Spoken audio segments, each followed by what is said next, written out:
नमस्कार दोस्तों। आज की वीडियो में हम लेके आए हैं सावन मास की कहानी। तो आइए शुरू करते हैं। एक बार की बात है, एक गांव में एक बुढ़िया माई रहती थी। उसके एक बेटा था। वो दोनों दिन भर मेहनत मजदूरी करके अपना गुजारा चलाते थे। एक दिन माँ बैठी हुई थी। वो सोचने लगी कि क्यों ना मैं अपने बेटे का विवाह करवा दूं, जिससे कि घर में काम करने वाली बहू भी आ जाएगी। फिर उसने अपनी बेटी का विवाह करवा दिया और जिस कन्या से उसके बेटे का विवाह हुआ वो बहुत ही संस्कारी थी और वो बहुत ही सुंदर और सुशील थी। वो रोज सुबह जल्दी उठ के भगवान शिव की पूजा करती थी और कहानी सुनती थी। कहानी सुन लेने के बाद वो घर का काम भी पूरे मन से करती थी। और फिर उसके विवाह के कुछ समय बाद श्रावण का महीना आया। तो वो एक दिन बैठी हुई सोचने लगी कि क्यों ना रोज मंदिर जाके भगवान शिव की पूजा की जाए और उनकी कहानी सुनी जाए। फिर उसने अपने मन में आए विचार को अपनी सास से कहा कि माँ जी, सावन का महीना आया है, मैं मंदिर जाके भगवान शिव की पूजा करना चाहती हूँ और कथा कहना चाहती हूँ।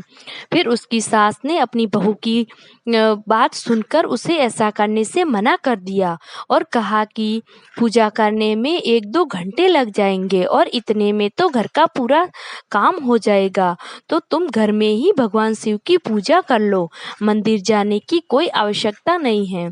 फिर सास की बात सुनकर बहू कुछ भी नहीं कह पाई और फिर वो चुपचाप वहां से चली गई और अपने घर के कामों में लग गई।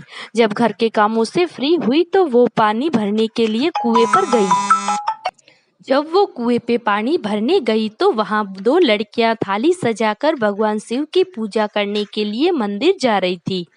तभी उसने उनको देखा तो उनको रोका और पूछा कि तुम लोग कहाँ जा रही हो।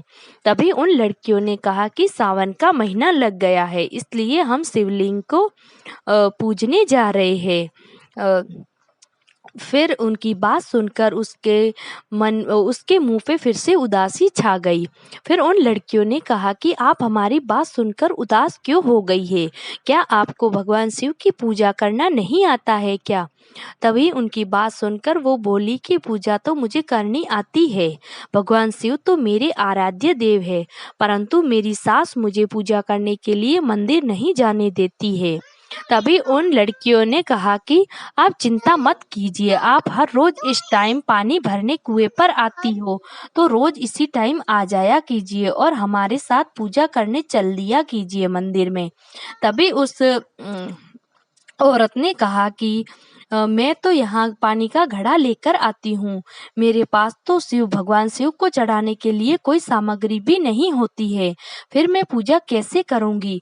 और अगर मैं घर से कुछ लेके आई तो मेरी सास को पता चल जाएगा। तभी वो लड़कियां कहती है कि आप चिंता मत कीजिए, आप हमारी ही थाली में से पूजा कर लीजिएगा। फिर उन लड़कियों की बात सुनकर वो बेहद खुश हुई और फिर वो इस तरीके से रोज भगवान शिव के मंदिर जाने लगी और उनकी पूजा अर्चना करके उनकी कथा सुनने लगी। इस तरह से पूरा महीना बीत गया। अंतिम दिन जब वो मंदिर गई तो उसने सोचा कि मैंने पूरा महीना भर पूजा की, परंतु मैंने अपनी कुछ भी सामग्री इसमें नहीं डाली। मैं उन लड़कियों से लेके ही पूजा करती थी, तो आज मैं कुछ अपना ऐसा चढ़ा दूं जिससे कि कुछ ये भी हो कि मैंने भी कुछ चढ़ाया है। फिर उसने अपने नाक की नथ उतारी और उसको पानी में धोकर शिवलिंग पर चढ़ा दिया और फिर वो घर आ गई। फिर घर आने के बाद वो अपनी सासू माँ से नजरें छुपाकर इधर उधर घूमने लगी। तभी अचानक उसकी सासू की नजर उसके नाक पे चली गई और उसने पूछ ही लिया कि बहू, तुम्हारे नाक की नथ कहाँ है? तब बहू कहती है कि माँ जी, मुझे नहीं पता कि कहाँ गिर गई। तभी उसकी सास कहती है कि मुझे बता, आज तू कहाँ कहाँ गई थी? वहीं पर तेरी नथ गिर गई होगी। तभी वो बहू कहती है कि जब मैं कुएं पर पानी भरने गई तब तो मेरी नथ थी, लेकिन जब मैं उपले थापने गई तो मेरी नथ कहीं खो गई।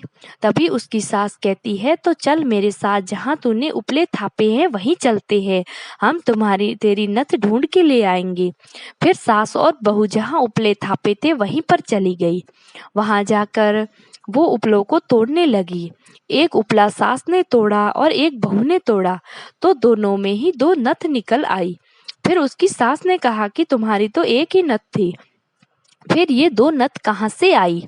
तभी उस बहू ने कहा कि माँ जी मुझे नहीं पता। इस तरीके से फिर उन्होंने सारे ही उपले तोड़े तो सब में सोने की नथ निकल आई। फिर उसकी सास ने फिर से पूछा कि ये कैसे हो सकता है? फिर बहू ने सास से कहा कि ये सब महादेव की कृपा से हुआ है। और फिर उसने सारी बात कह सुनाई कि किस तरह से उसने महीना भर भगवान शिव की पूजा अर्चना की और कथा सुनी है। और अंतिम दिन उसने अपनी नथ शिवलिंग पर चढ़ाई थी। इसीलिए ये भगवान शिव ने मेरे ऊपर कृपा करी है और सारी थेपली में मुझे नथ दे दी है। फिर बहू की सब बात सुनकर सास भी बहुत खुश हुई और कहा कि अगले साल श्रावण मास में हम दोनों ही शिवलिंग को सींचने चलेंगे।